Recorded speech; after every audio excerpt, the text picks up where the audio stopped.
तो अगर बेन 10 के शुरुआत से लेकर पूरे एंड ओमनीवर्स तक बात की जाए तो बेन के पास अभी टोटल 70 से भी ज्यादा एलियंस अनलॉक हो चुके हैं। इनमें से कुछ पहले से अनलॉक थे या बाद में अनलॉक हुए या फिर स्कैन करके ओमनीट्रिक्स में ऐड किए गए थे। और आज हम इस वीडियो में इन्हीं सारे एलियंस के बारे में जानेंगे कि वो कब और कैसे ओमनीट्रिक्स में अनलॉक हुए। तो बिना कोई टाइम बर्बाद किए शुरू करते हैं बेन 10 क्लासिक के फर्स्ट एपिसोड से, जहां बेन को ओमनीट्रिक्स मिलता है और इसमें होते हैं 10 एलियंस। और सिर्फ 10 इसीलिए क्योंकि ओमनीट्रिक्स में 10 के सेट में एलियंस की प्लेलिस्ट होती है जिसे उसका यूजर एक्सेस कर सकता है। तो बेन 10 क्लासिक के फर्स्ट सीजन में ही हमें बेन 10 के ओरिजिनल 10 एलियंस देखने मिलते हैं जो उस वक्त पर ओमनीट्रिक्स की एक्टिव प्लेलिस्ट थी। और इस प्लेलिस्ट के 4 एलियंस को बेन पहले ही एपिसोड में एक्सेस करता है। जैसे वो ओमनीट्रिक्स मिलने के जस्ट बाद हीट ब्लास्ट में ट्रांसफॉर्म हो जाता है और दूसरी बार उसे छेड़ते वक्त वो वाइल्ड मट में ट्रांसफॉर्म होता है और थर्ड टाइम वो ओमनीट्रिक्स से डायमंड हेड में ट्रांसफॉर्म होता है ताकि वो विल्गैक्स के जायंट ड्रोन को हरा सके। और एपिसोड के एंड में वो एक्सेलरेट को एक्सेस करता है ताकि वो जेडी और कैश से बदला ले सके।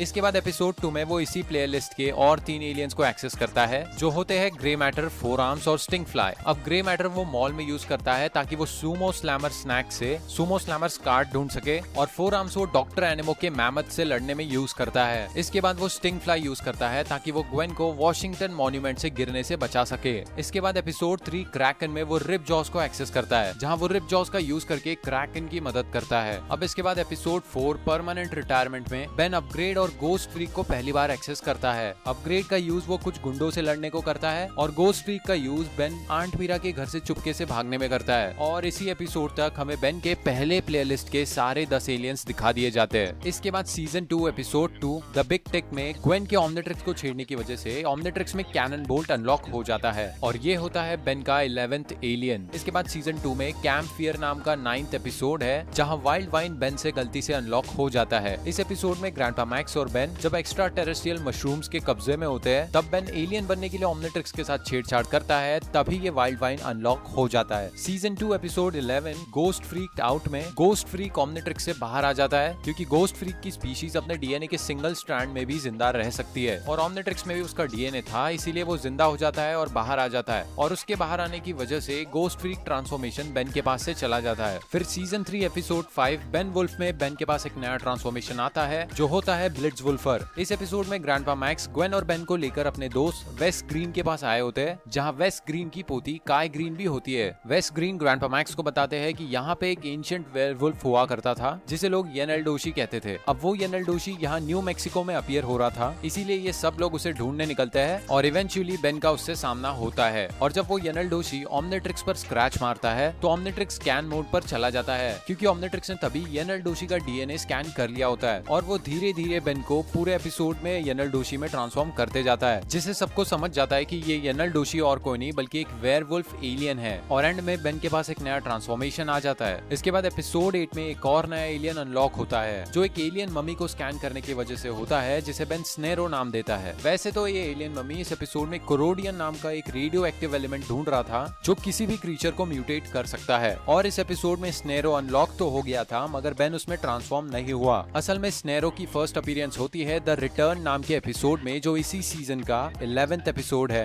इस एपिसोड में ग्रैंडपा मैक्स, ग्वेन और बेन एक स्पेस रॉकेट लॉन्च साइट पर जाते हैं जहां कुछ प्रॉब्लम्स हो रही होती है और वो प्रॉब्लम होती है पर्पल लाइटनिंग जिसे वेयरवुल्फ और मम्मी वाले एपिसोड में भी दिखाया जाता है और इसी लाइटनिंग की वजह से यहाँ एक रॉकेट लॉन्च कैंसिल हो जाता है। अब इस रॉकेट लॉन्च का इंचार्ज मेनली डॉक्टर विक्टर नाम का एक आदमी होता है जो बहुत ज्यादा सस्पिशियस होता है। आगे जाकर रिवील होता है कि डॉक्टर विक्टर के साथ वो वेयरवुल्फ और मम्मी वाला एलियन भी मिले हुए हैं और डॉक्टर विक्टर भी कोई इंसान नहीं है बल्कि वो भी एक एलियन है जो फ्रैंकेनस्टाइन जैसा दिखाई देता है। इनकी बैक स्टोरी कुछ ऐसी होती है कि ये तीनों एलियन एक ही प्लैनेट से बिलोंग करते हैं और उस प्लैनेट पर राज करता है जी स्केयर और जी स्केयर यहाँ गोस्ट फ्रीक का नाम है जो बेन के ओमनीट्रिक्स से बाहर आया है। तो इनका प्लान होता है जी स्केयर को जिंदा करना और अर्थ के एटमॉस्फेयर को एक ऐसी शील्ड से ढकना ताकि उस पर सनलाइट ना आ सके जिसकी वजह से गोस्ट फ्रीक इस प्लैनेट पर दिन में भी जिंदा रह पाएगा और इस प्लैनेट पे जितने भी लोग हैं उन सबको गुलाम भी बना लेगा। इस एपिसोड के सेकंड पार्ट में गोस्ट फ्रीक फिर से जिंदा होता है और उसका प्लान लगभग कामयाब हो ही जाता है कि बेन के पास एक नया ट्रांसफॉर्मेशन आता है और वो होता है फ्रैंकेनस्ट्राइक और ये डॉक्टर विक्टर की वजह से ओमनीट्रिक्स में अनलॉक हो जाता है। एपिसोड के अंत में फ्रैंकेनस्ट्राइक और मम्मी को एक पोर्टल के थ्रू कहीं और भेज दिया जाता है और गोस्ट फ्रीक को फिर से सूरज की रोशनी में जलाकर मार दिया जाता है। इसके बाद आती है secret of the Omnitrix movie जिसमें एज़मथ बेन को वेबेक अनलॉक करके देता है। फिर season 4 episode 5 divided we stand में बेन एक और नया ट्रांसफॉर्मेशन खुद से अनलॉक करता है जो होता है डिटो। मैग्नेटो, जिसे वो डॉक्टर एनिमो की म्यूटेंट बर्ड के अगेंस्ट यूज करता है। फिर सीजन 4 के last episode Ben 10 versus the negative 10 में बेन आई गाय में ट्रांसफॉर्म होता है, जो सीक्रेट ऑफ द ओमनिट्रिक्स और बेन 10 वर्सेस द नेगेटिव 10 के इवेंट्स के बीच में कहीं अनलॉक होता है, और वो भी ऑफ स्क्रीन, जिसकी वजह से ये एलियन एग्जैक्टली कैसे अनलॉक हुआ ये हमें नहीं पता। और यहाँ बेन 10 क्लासिक सीरीज खत्म हो जाती है, जो हमें 10 साल के बेन के एडवेंचर्स दिखाती है। मगर ओमनीवर्स में हमें क्लासिक के फ्लैशबैक देखने मिले थे, जिसमें बेन 11 साल का था, जिसके इवेंट्स जस्ट क्लासिक खत्म होने के बाद के थे। और क्लासिक के खत्म होने के बाद बेन के पास एक और नया एलियन अनलॉक होता है, जो होता है फीडबैक, जो बचपन में बेन का फेवरेट एलियन होता है। और इसी के चले जाने की वजह से बेन डिप्रेशन में आ जाता है, जिसकी वजह से वो ओमनिट्रिक्स उतार देता है। इसके बाद वो फिर से ओमनिट्रिक्स पहनता है एलियन फोर्स में, जहाँ वो रिकैलिब्रेट होती है। और रिकैलिब्रेट होने के बाद एलियंस की एक नई प्लेलिस्ट ओमनिट्रिक्स में एक्टिव हो जाती है, और ये एलियंस क्लासिक के एलियन से बिल्कुल ही अलग होते हैं। और इस नई प्लेलिस्ट के पहले एलियन को बेन पहले ही एपिसोड में एक्सेस कर लेता है, जो होता है स्वैम्प फायर, जिसे वो कुछ डीएन एलियंस फॉरएवर नाइट्स और केविन के अगेंस्ट यूज करता है। और एपिसोड 2 इसी एपिसोड का सेकंड पार्ट होता है, जिसमें बेन 2 और एलियंस यूज करता है, एको और ह्यूमंगसॉर। एपिसोड 3 में बेन एलन ऑलब्राइट नाम के एक बच्चे से मिलता है, जो आधा एलियन होता है, और उसके पास होती है हीट ब्लास्ट की पावर्स। इसी एपिसोड में बेन जेट रे को एक्सेस करता है, ताकि वो एलन ऑलब्राइट का पीछा कर सके। इसके अगले एपिसोड में बेन बिग चिल को एक्सेस कर लेता है, ताकि वो केविन का पीछा कर सके। एपिसोड 5 ऑल दैट ग्लिटर्स में माइकल मॉर्निंग स्टार इंट्रोड्यूस कराया जाता है, और इसी एपिसोड में क्रोमा स्टोन सबसे पहली बार अपीयर होता है। इसके बाद एपिसोड 7 पीयर प्रेशर में जब बेन और जूली डेट पर होते हैं, तो वो ब्रेनस्टॉर्म में पहली बार ट्रांसफॉर्म होता है, ताकि वो शिप नाम के गैल्वेनिक मेकामॉर्फ से लड़ सके। इसके बाद एपिसोड 11 में स्पाइडर मंकी पहली बार देखने को मिलता है, जहां बेन फॉरएवर नाइट से एक एलियन ड्रैगन को बचाता है। इसके बाद एपिसोड 11 द गॉनलेट में बेन सबसे पहली बार गूप बनता है, ताकि वो टेकेटॉन रोबोट को हरा सके। पहले सीजन के आखिरी एपिसोड में बेन एलियन एक्स बनता है, और इसके बाद उसे पता चल जाता है कि एलियन एक्स क्या चीज है। इसके बाद सीजन 2 एपिसोड 12 यानी war of the worlds part 1 में एजमत बेन को मास्टर कंट्रोल देता है, जिसकी वजह से ओमनिट्रिक्स में सारे 10 लाख एलियन अनलॉक हो जाते हैं। अब इसी एपिसोड के पार्ट 2 में ओमनिट्रिक्स के रिबूट होने की वजह से मास्टर कंट्रोल अपने आप बंद हो जाता है, मगर कुछ एलियंस अनलॉक्ड ही रह जाते हैं, जैसे कि वेबेक, अपचक, हीट ब्लास्ट, कैनन बोल्ट, और एक नया एलियन जो होता है लोड स्टार, जिसका पहला अपीयरेंस हमें सीजन 3 के एपिसोड 5 सिंपल में देखने मिलता है, जहां बेन किसी और प्लेनेट पर किसी 2 कंट्री के बीच के झगड़ों को सुलझाने जाता है। अब इस सिंपल एपिसोड और वॉर ऑफ द वर्ल्ड के बीच में एक और इवेंट होता है, जहां विलगैक्स बेन से लड़ने अर्थ पर आता है। अब जब विलगैक्स और बेन की फाइट होती है, तो क्रोमा स्टोन फाइट में डिस्ट्रॉय हो जाता है, मगर जब ओमनिट्रिक्स क्रोमा स्टोन के टुकड़ों को रिकंस्टिट्यूट करती है, तो क्रोमा स्टोन अपने सबसे करीबी स्पीशीज यानी डायमंड हेड की स्पीशीज पेट्रोसेपियन में ट्रांसफॉर्म हो जाता है। और यहाँ क्रोमा स्टोन के बदले बेन के पास डायमंड हेड अनलॉक हो जाता है, जो विलगैक्स को हरा भी देता है। हारने के बाद विलगैक्स गोस्ट फ्रीक की मदद लेने जाता है, जो किसी स्पेशल तरह की स्पेस जेल में बंद होता है, मगर गोस्ट फ्रीक विलगैक्स को ही धोखा देकर उसके होम प्लैनेट पर कब्जा कर लेता है, जिसकी वजह से विलगैक्स को बेन से मदद मांगनी पड़ती है। अब विलगैक्स बेन, ग्वेन,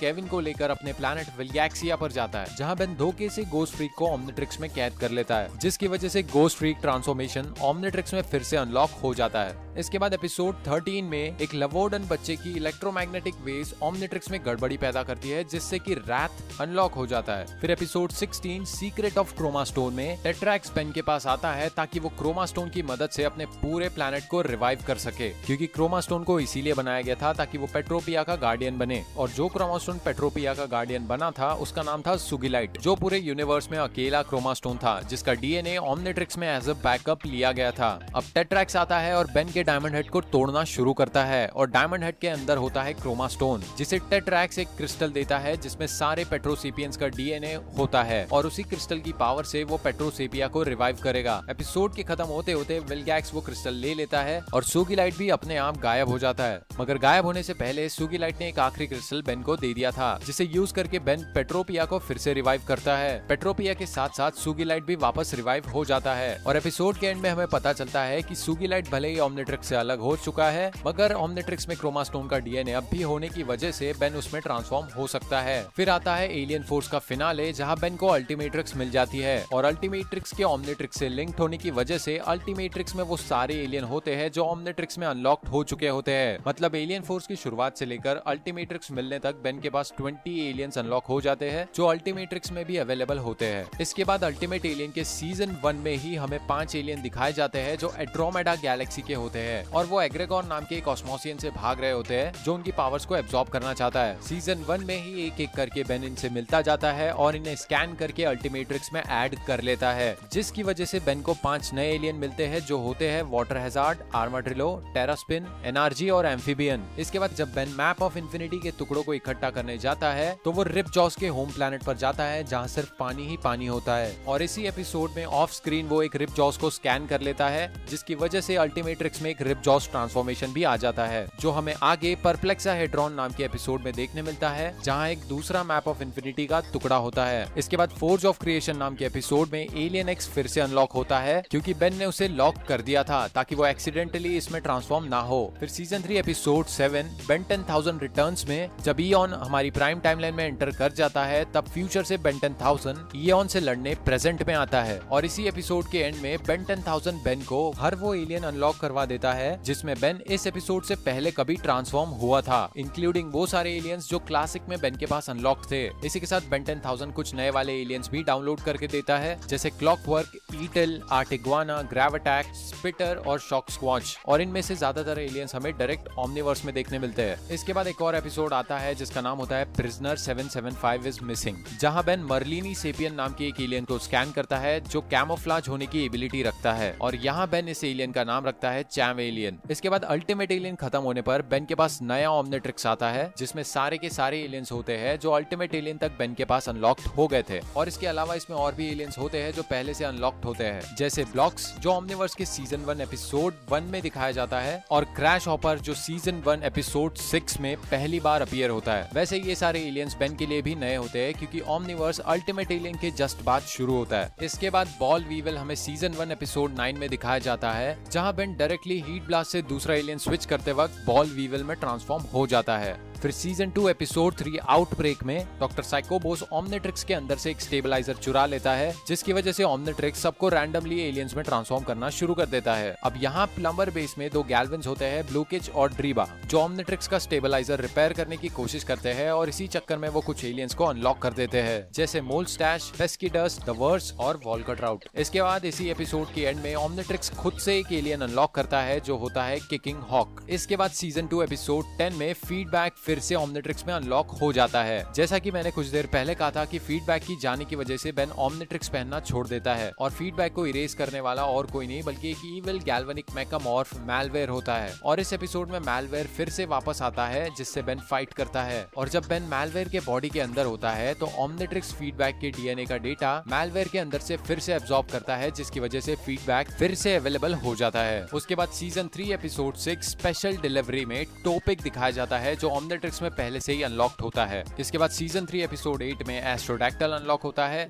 जब बेन रुक के प्लैनेट पर जाता है। उसके बाद सीजन 3 के फाइनल आर्क यानी इनकर्शन इन्वेजन आर्क में एजमथ बेन को एक नया एलियन अनलॉक करके देता है जिसका नाम होता है बुलफ्रैग और वो इसी इनकर्शन स्पीशीज का होता है। इसके बाद सीजन 4 एपिसोड 4 में बस शॉक अनलॉक होता है क्योंकि इस एपिसोड में बेन को सारे इलेक्ट्रिक एलियंस मिल रहे थे तो ओमनिट्रिक्स ने अपने आप ही इस इलेक्ट्रिक एलियन को अनलॉक कर दिया। इसके बाद सीजन 4 एपिसोड 10 में जब एल्बीडो एजमथ का ब्रेन चुराने की कोशिश करता है तो एजमथ की वजह से ही ओमनिट्रिक्स में एक नया एलियन अनलॉक हो जाता है जो होता है एटॉमिक्स। इसके बाद सीजन 5 एपिसोड 5 एनिमो क्रैकर्स में गटरॉट अनलॉक होता है जिसके पास केमिकल पावर्स होती है और इसके बाद सीजन 5 एपिसोड 8 में ओमनिट्रिक्स एक नया एलियन स्कैन करता है व्लाडार्ट स्पीशीज का जिसकी वजह से बेन को अपना वैम्पायर ट्रांसफॉर्मेशन मिलता है और यहाँ हो जाते हैं बेन के पास टोटल 72 एलियंस अनलॉक। तो अगर वीडियो पसंद आई है तो इसे लाइक जरूर करना। वैसे तो इस वीडियो में ज्यादा इन्फॉर्मेशन नहीं थी लेकिन अगर तुम्हें बेन 10 रिलेटेड और इन्फॉर्मेशन चाहिए तो इस चैनल पे ऐसी बहुत सारी वीडियो है जिनमें इससे भी ज्यादा अमेजिंग इन्फॉर्मेशन है। तुम चाहो तो उसे जाके चेकआउट कर सकते हो। मैं मिलता हूँ अगले वीडियो में, तब तक के लिए गुड बाय।